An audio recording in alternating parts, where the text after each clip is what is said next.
Assalamualaikum warahmatullahi wabarakatuh. Kami dari kelompok 10 ingin mempresentasikan hasil diskusi kerja kelompok kami yang beranggotakan Elsa Novia Devalita, NIM 220 50554, Monica Anggun, NIM 220 5066, Siti Nur Afifah, NIM 220 5077. Di sini kami akan membahas tentang patofisiologi malformasi kongenital, deformitas, dan abnormalitas kromosom.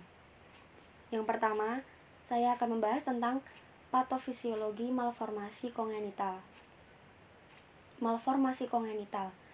Malformasi kongenital, kelainan kongenital, anomali kongenital, atau cacat lahir merupakan istilah yang digunakan untuk menerangkan kelainan struktural, perilaku fal, dan kelainan metabolik yang terdapat pada waktu lahir. Jenis pengertian terkait dengan malformasi kongenital. Yang pertama, malformasi mencerminkan kesalahan primer morfogenesis atau organogenesis atau terdapat proses perkembangan yang secara intrinsik abnormal. 2. Disrupsi. Disrupsi atau gangguan terjadi akibat perubahan morfologi struktur suatu organ atau bagian tubuh yang sebelumnya berkembang normal. 3. Deformasi. Deformasi adalah penekanan lokal atau umum terjadi terhadap janin yang sedang tumbuh oleh gaya biomekanis abnormal sehingga akhirnya terjadi beragam kelainan struktural. Yang keempat, sekuensi. Sekuensi ini mengacu pada kelainan kongenital multiple yang terjadi akibat efek sekunder dari kesalahan tunggal suatu lokasi pada organogenesis. 5.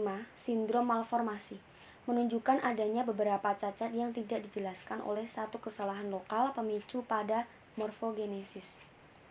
Yang selanjutnya ada faktor penyebab. Dibagi menjadi dua, yaitu faktor genetik dan faktor non-genetik. 1.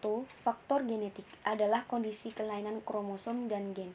Kromosom adalah struktur yang membawa materi genetik yang diwariskan dari satu generasi ke generasi berikutnya.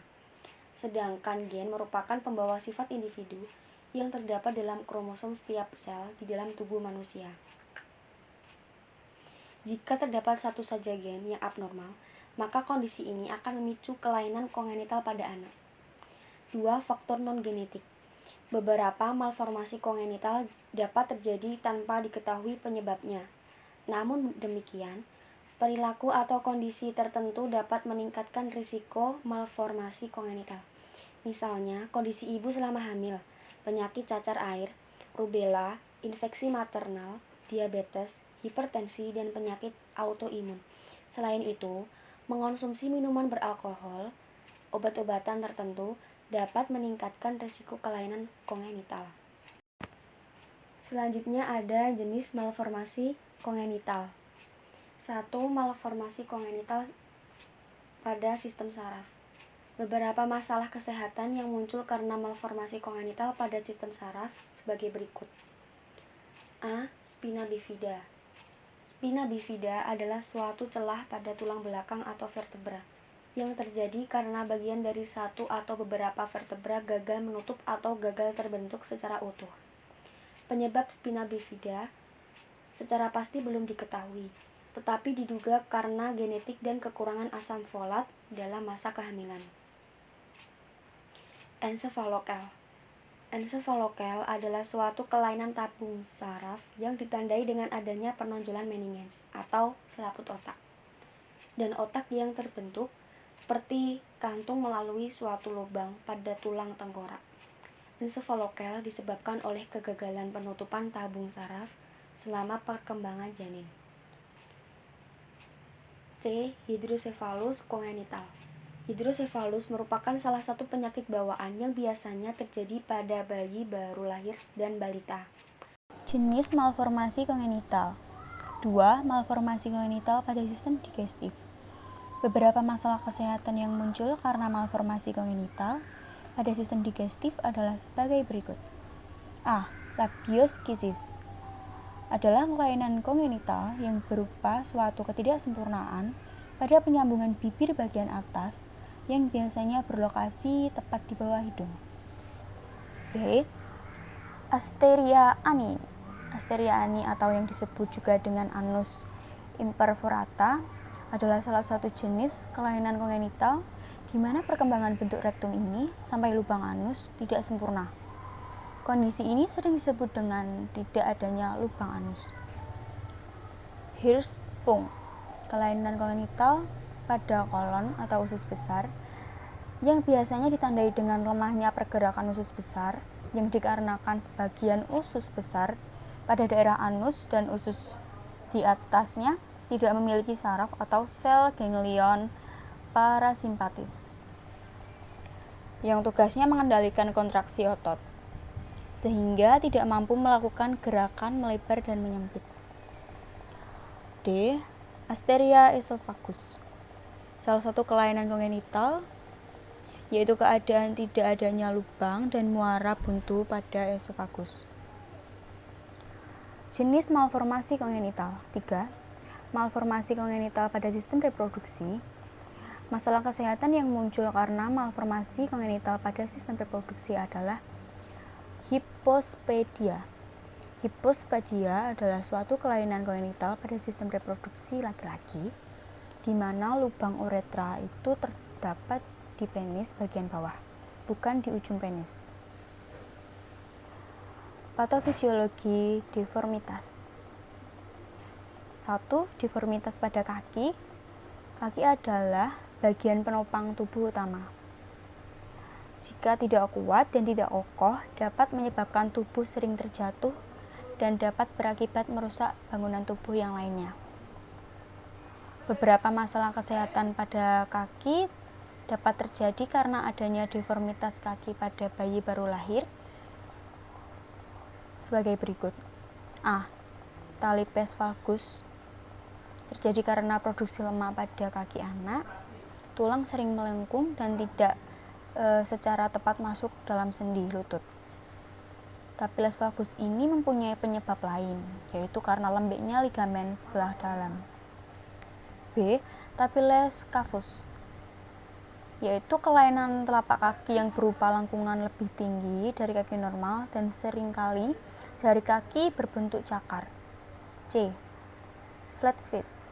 Flat feet adalah kelainan telapak kaki yang berupa tidak ada lengkungan atau earth di telapak kaki anak antara jari-jari kaki dan tumit.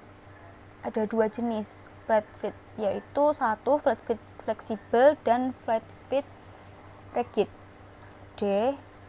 Club feet, kelainan telapak kaki tampak menekuk ke arah dalam sampai mata kaki bagian luar dan sisi atas telapak kaki yang menapak di tanah. 2. Deformitas pada tangan. Deformitas kongenital pada bayi baru lahir yang sering dijumpai pada masyarakat adalah polidaktili. Polidaktili biasanya juga disebut hiperdaktili, yaitu kelainan kongenital fisik jari tangan di mana jumlah jari tangan itu lebih dari normal.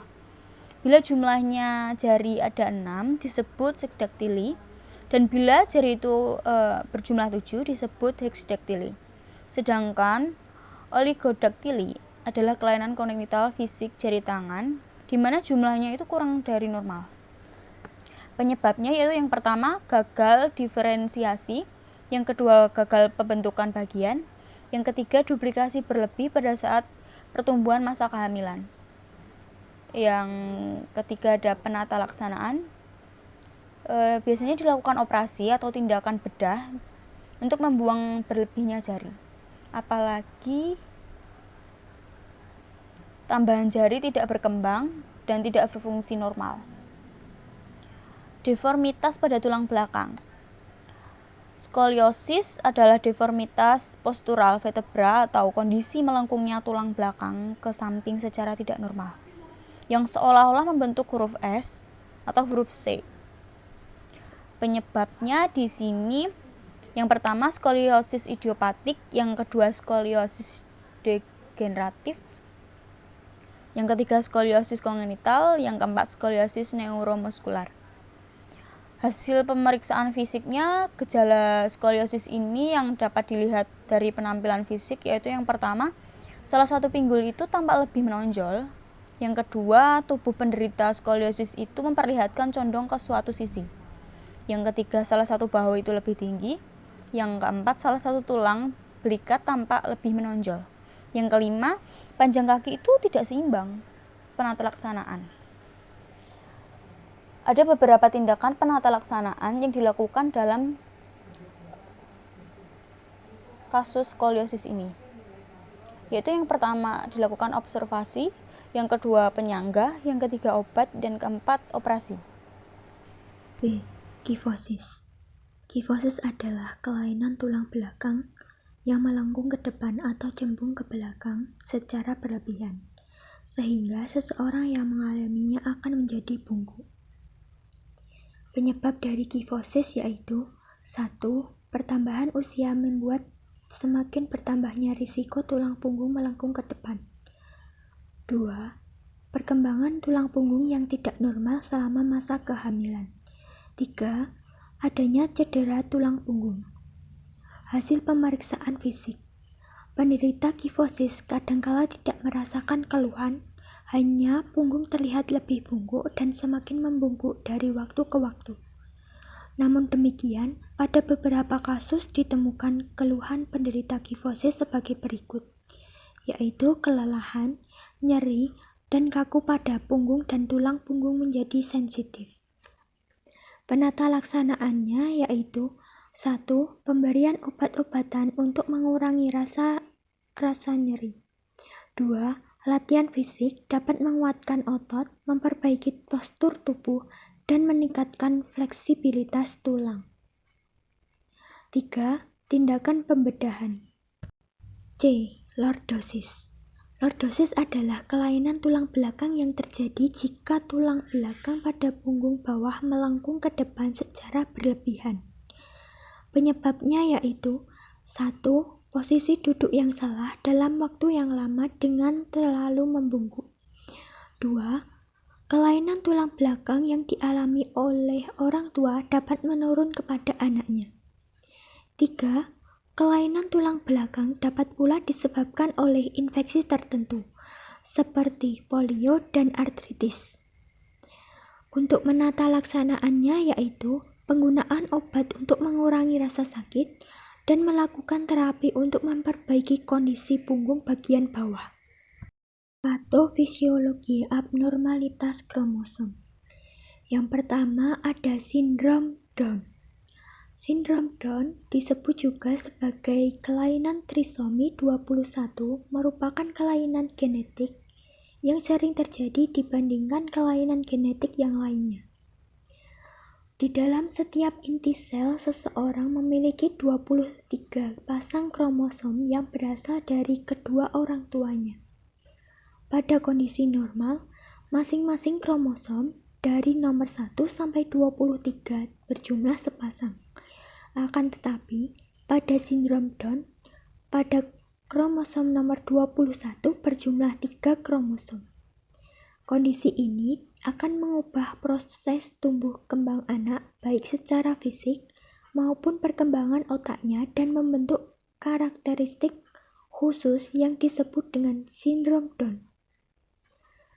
Selanjutnya ada sindrom Turner. Sindrom Turner adalah kondisi kelainan genetik akibat kelainan kromosom seks wanita karena satu kromosom X hilang sebagian atau hingga seluruhnya atau yang disebut dengan monosomi. Setiap orang dilahirkan dengan 23 pasang kromosom, di mana sepasang di antaranya merupakan kromosom seks. Kromosom seks inilah yang menentukan jenis kelamin seseorang.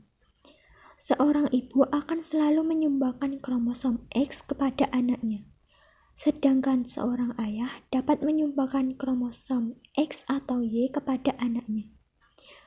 Berdasarkan kelainan bentuk salah satu kromosom X, maka sindrom Turner dikelompokkan menjadi 2 jenis, yaitu A. Sindrom Turner klasik dan sindrom Turner mosaik.